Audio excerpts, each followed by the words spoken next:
God, yeah, the guy's a piece of shit. He keeps cutting my video off. But just an old woman sits down, and it wasn't.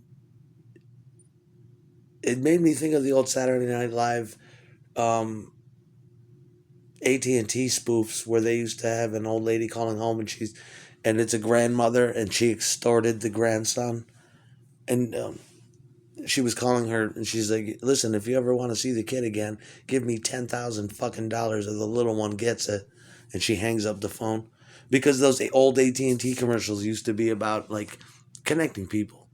You know, we'll connect you. AT&T. Let your fingers do the walk on 9X. Remember 9X? Big yellow Bible. Your father would tell you, "Where's the fucking 9X?" Okay, I'll go, and you run.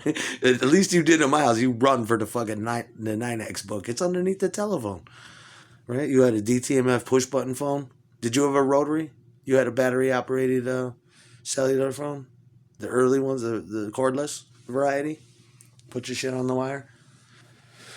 Where's your 9X? It's underneath the fucking telephone base, underneath the telephone stand, underneath it's in a cabinet attached to the wall. It's on a 50-foot cord from sister's room, but the 9X book is like the Bible underneath the telephone. But it was about connecting people. I miss you, Mom. I miss you too, sweetie. When are you going to come home from college? Pretty soon, Mom. I've been so busy. How are your grades? Really good, Mom. I miss you so much for the holiday season. Here, your grandmother wants to talk to you. Grandma. Hi, baby.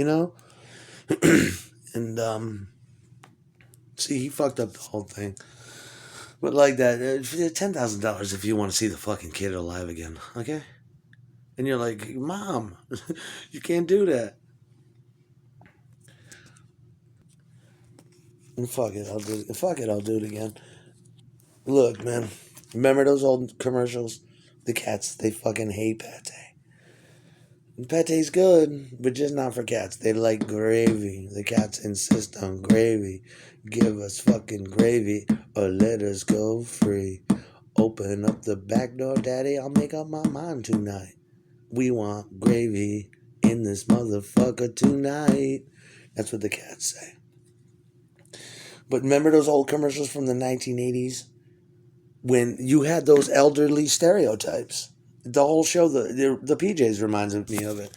They're just stereotypes on back in the 80s.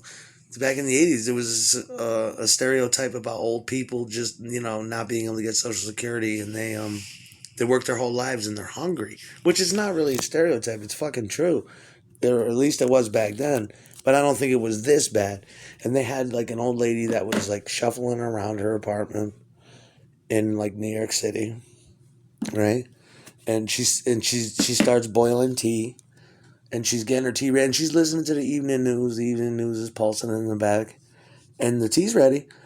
And she sits right down and opens a bag of crackers, the saltines, right? And sets right down, and then sits down, and then a cat meows, and then she looks at, oh shit, she looks at, hold on. I don't remember, but I think no, here's how it went. She cracked, and the tea's ready. She sits down with a bag of saltines. She cracks a can of cat food, serves the cat, and then starts eating the rest for herself. An old folks at home, down on the Swanee River. Old folks at home. That's what she was doing. But it's true. And it's sad. It's before. You got to take care of your parents, It's like meals for mom and it's just so sad. And all these rest homes and shit. I guess once you get to be about 80, I don't know. If you're in good, I don't know. I don't even want to think about it. But the trifecta and the trinity with chicken it's always, I remember. Yeah, it's onion powder, onion flake too. Yeah, that's what I wanted to say with the chicken. With chicken, onion flake, minced onion, dehydrated flakes. You can use those. They're good. They go a long way. They're DuPont variety. That shit came out in the 60s. Hydrated space food, like all those spices. They're not real spices. Like dried onion powder. That's not. That's space shit. You know what I mean? So our but the trifecta of that is you want to have the onion salt, the onion powder, the onion flake, dehydrated. You want to have celery seed, celery salt. That's the magic moment. That's the magic. That's that golden moment that makes or breaks poultry. No matter it be fish, lamb, or fish, pork. You know what I'm saying. No matter what, you can't put that on pork. Yeah, you can, but it's just not as much. You put it on everything. That's the magic shit. And with chicken, that's all I wanted to say with that. You always got to include that right in at the top.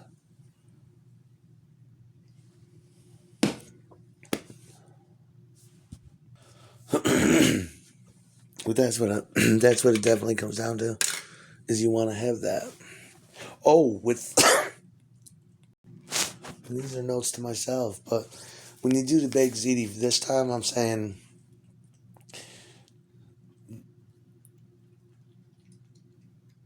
definitely pork, veal, and chicken the whole way through. Yeah, and bits of I'm talking about bits of hamburger, right? In the fucking ziti, because the ziti just is nice. It's light. It's like a garden salad or something. It's like that's not a meal. To sit down and eat ziti is just not to me. I don't know what that is. Yeah, you'd have to fucking bake the fucking ziti and you can do so much to. I'm not gonna give anybody my recipe because it's secret. But I was just thinking tonight. I've always had it vegetarian all my life, and I was thinking if you put that kind of shit in there, and that's ziti. And you put a whole bag. You buy 3 bags of the cabbage shit with the mozzarella, and you put it in the fucking, and you melt a big cheese mold. Just disgusting style where you fuck up a traditional ziti, baked ziti, just to add more cheese. You know what I mean? It's kind of like you sabotage a beautiful standard traditional baked ziti by putting so much fucking cheese in. That's just how I do it. And then when all's said and done, and you're just pulling it out, and the top marinara is or the spaghetti is glazed, and the cheese is melted and brown in certain spots, pour more sauce on. You top that shit with parsley. That's what you should do, and then you can eat bread. Cause what the fuck is a ziti? You know, just wet noodles on a plate sliding around with the sauce trying to make it come together. You're like, Mom, you're not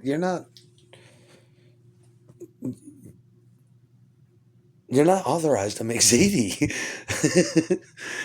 My I was Italian, so I got good ziti. I got it in every way.